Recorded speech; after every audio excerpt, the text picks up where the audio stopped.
Hi, Warriors, TGIF, which stands for Thank God I Found, and you fill in the blank. Maybe it's going to be uh, the analysis that I and Mike do. Let's talk about Euro. So up here at the 110 level, you were prepared a week or so in advance for the buy here at 107.50. I was looking at, we got a little deeper, 107.23, and really had a good week, mainly due to the Fed and it's being walked back by Williams. But if you bought it down here, and I was shorting the dollar at the same time when I was talking to you guys on Monday, a little bit above 104, and actually booked it yesterday. Not because I think for sure this is the bottom of the dollar. I actually think that we'll complete it lower. But you should have had a nice trade if you got long around that 107.5 level. If you take to heart my teachings, you should have rang the register on half your position. And now, as we enter partial weeks with the holidays the next couple of weeks, if you want to stay long, you tighten up your stops. If you really want to give it room for a position trade, it would be, under last week's low, or you could find another level that maybe, a 108 where you could have a profit stop. So that forecast was good. I said on Monday's video that the pound will rally from 125, and so as long as we hold 125, we're on our way to 130 possibly. Shave that down, but just a little pullback. Could have had another 250 pips or so that you take partial profits on. And then the Aussie talked about the 525 level, which we got here. I was talking 520, close enough for government work. And you have about 160 still. The commodity currencies, as I said, they're the outperformers. Told you how negative I was on Monday with the Canadian, and we did get this breakdown. You want to go back on our videos, you'll see that Canada peaked, and I talked about this 3 drive. I didn't participate in it, but now we're breaking down under 135. I think eventually we could work down to the 132 level here. And the yen has been under pressure. It's trying to recover here. I see 2 drives. Not sure what to do with it, so I'll do nothing. When I talked about the dollar weakening, I said there'd be some type of recovery in precious metals. It was a little stronger than I thought it would be on this candle.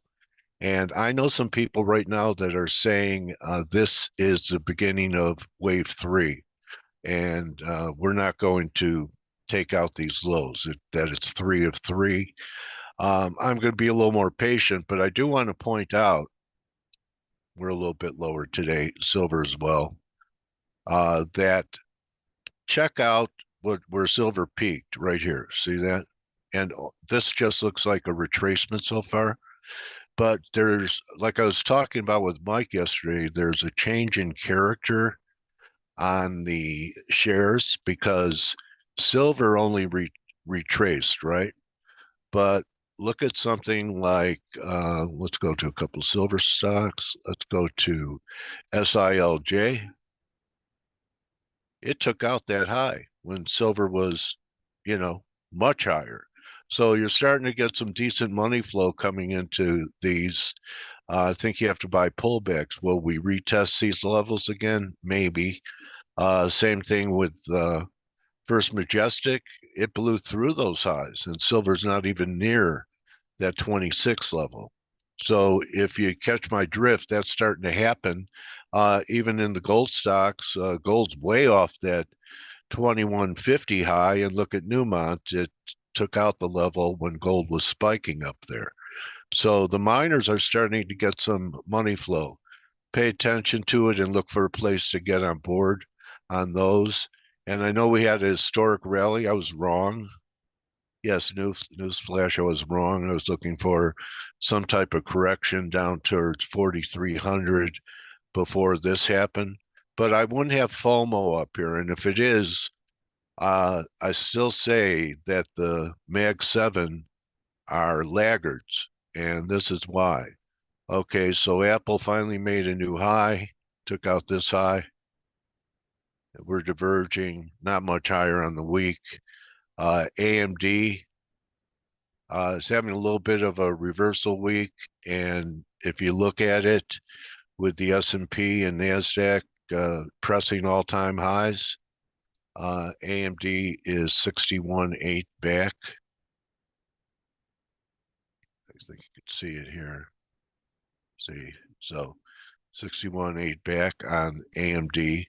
And normally when you have this type of move in equities like we did, NVIDIA should already be at a new high. Okay, now, normally it's leading. And, we start taking out this 450 level, we could retest the lows again. So people are selling the mega cap and using that as a funding source to buy the more speculative stocks. Okay. So I would wait for this correction to play out if we get one in the MAGA stocks and the Magnificent Seven, and then look for things other than them to buy after that happens. I believe that's all I want to cover. Yeah, I left a lot on the table getting out of TLT in the 92 range. It's called a bit lower today as we're getting a little pushback on yields from one of the Fed officials, getting a little bounce here. I actually don't think yields are going to go much lower than, 360, 350. And I'm not going to rule out a move. Not many people saying this, but really, what do we have here? We have drive one, we have drive two that really kind of confirmed. So why can't we have another push up in yields next year? We'll see. Part of that equation would be if anything blue in the Persian Gulf. So I hope everyone has a great weekend. Take it easy the next couple of weeks. It's going to be very illiquid. The big money, they're closing books, and don't try and make your year in the last 2 illiquid weeks, partial weeks in the US. And hopefully, besides some ideas, you're learning the reasons behind the ideas. So remember, don't just count your pips, count your blessings. See you in the room. Have a great weekend. Adios.